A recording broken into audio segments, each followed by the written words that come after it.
طالبات اور بچیوں کی تعلیم کے حوالے سے یہاں پیش کی جا رہی ہے۔ آج کی دنیا ریئل سینس میں یہ گلوبل ولیج ہے، اور وہ ہمیں متنبع کر رہی ہے کہ بگ ڈیٹا از واچنگ اس۔ تو اگر ہمیں اپنے عادات و شمار صحیح پتہ نہیں ہے اور اس کو ہم گورکھ دھندے کے طور پر اپنے اپنے دور اپنی اپنی حکومتوں کی وضاحتوں کے لیے استعمال کر رہے ہیں، تو شاید اس کا دور بھی گزر چکا ہے۔ میں بار بار مجھے یہ اعتراف کرنا پڑتا ہے کہ وزیر تعلیم کی حیثیت سے میں بتا سکوں کہ میرا تعلیم سے صرف اتنا ہی تعلق ہے کہ میں زیر تعلیم رہا ہوں، اور آپ لوگوں کے ذریعے تعلیم میں موجود حالات ہیں اس پہ ہمیں دیکھنا ہے کہ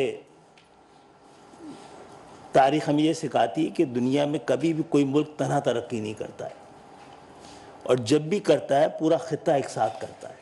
یورپ کی مثال ابھی ہمارے پاس موجود ہی ہے۔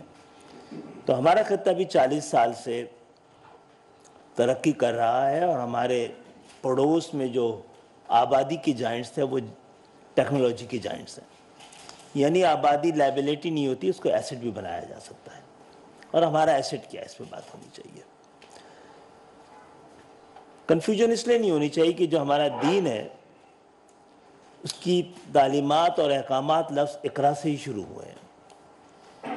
پھر رسول اللہ کی ایک پوری حدیث ہے مقدس اور معظم، یہی ہے کہ علم ہر مرد اور عورت پہ فرض ہے، یعنی یہ آپشنل نہیں ہے، نہ اس کو آپشنل بنایا جا سکتا ہے۔ یہ جو اعداد و شمار ہے جس کے ذریعے ہم شماری اور شناسی کے مرحلے سے گزرتے ہیں، دونوں میں ہم مردم لگاتے ہیں، مردم شماری اور مردم شناسی۔ تو یہ دور ہے کہ اسے آگے بڑھ کر خواتین بچیوں کی تعلیم کے حوالے سے سنجیدگی سے غور کرنا چاہیے۔ جس تعلیمی ادارے سے میں پڑھا ہوں، جس میڈیکل یونیورسٹی سے میں پڑھا ہوں، آج وہاں پہ 92% لڑکیاں پڑھ رہی ہیں۔ یہ تو ایک پہلو ہو گیا۔ دوسرا پہلو یہ کہ 92 بچیوں میں سے 80% گھر بیٹھ جائیں گی ڈاکٹر بننے کے بعد۔ یہ دوسرا مسئلہ ہے۔ تو شاید ہم نے تعلیمی اداروں میں تو ان کے لیے گنجائش پیدا کر لی ہے۔ اب ضرورت یہ ہے کہ ہم دل میں گنجائش پیدا کریں اور معاشرے میں گنجائش پیدا کریں۔ ہم تقدیر کے ہاتھوں مجبور نہیں ہیں، ہم معاشرے کے ہاتھوں مجبور ہیں، اور اس مجبوری کو اور معاشرے کی کوئی تعریف اور توصیف بھی کرنا چاہے تو ہم نہیں کر پاتے ہیں۔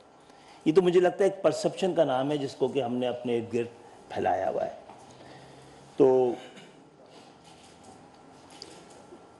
ان چند سالوں میں مجھے یہ موقع ملا ہے کہ پاکستان بھر کے مختلف تعلیمی اداروں میں یونیورسٹیز میں جانے کا موقع ملا ہے۔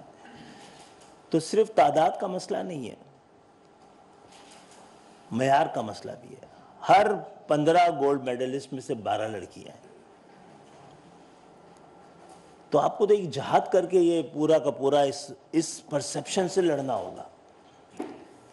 یہ تسلیم کر لینا چاہیے کہ ہم دنیا کی بدترین جاگیردارانہ معاشرے سے تعلق رکھتے ہیں۔ اس کو تقدیر بنا لینا ہے، یہ اس سے آگے بڑھنا ہے۔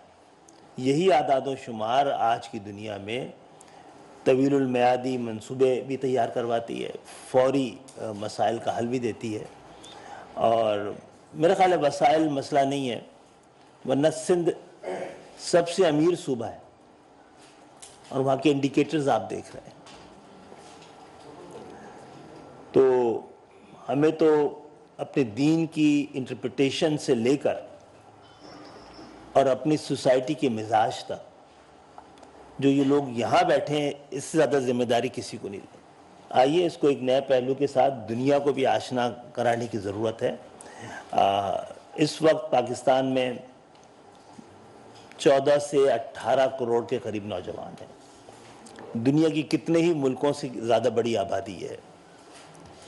اب تاریخ یہ لکھے گی کہ ہم نے اس کو لائبلٹی بنایا ہے، 18 کروڑ نوجوانوں کو یہ اپنا ایسٹ بنا ہے۔ تو جن چیزوں کو ہم اپنا بوجھ سمجھتے ہیں، آج کی دنیا نے اس کو طاقت بنائی ہوئی ہے۔ ہم 47 سے 10-12 اپرچونٹیز کو ضائع کر چکے ہیں۔ قدرت نے ایک اور موقع دیا ہے۔ آج کی جدید دنیا جو مہذب معاشرے ہیں، جنرل جمہوریتیں ہیں، تعلیم یافتہ ترقی یافتہ ممالک ہیں، اب وہ ایجنگ نیشنز ہیں اور ان کو اپنی ترقی کے لیے ان کی عمر سے بڑھتی ہوئی جو آبادی ہے اس کے بجائے نوجوانوں کی ضرورت ہے. اور انہی اعداد و شمار کے ذریعے ہمیں یہ بھی اندازہ کر لینا چاہیے کہ اعداد و شمار کیا ہمیں سکھا رہے ہیں کہ کس طرح کی تعلیم دینی ہے.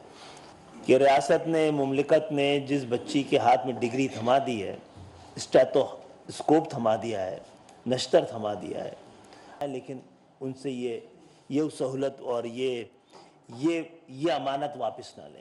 ایسے معاشرے کی تعمیر کے بغیر جس میں مذہب نے جو پابندی نہیں لگائی ہوئی ہے تو وہ ہم اپنے اوپر لگا لیں تو پھر ہم ہر طرح کی دوڑ سے واپس باہر ہو جائیں گے. تو ہمیں میرا خیال ہے سوچ کے زاویے تبدیل کرنے ہیں، اس کے بعد ہی چیزیں بہتر ہو سکیں گی.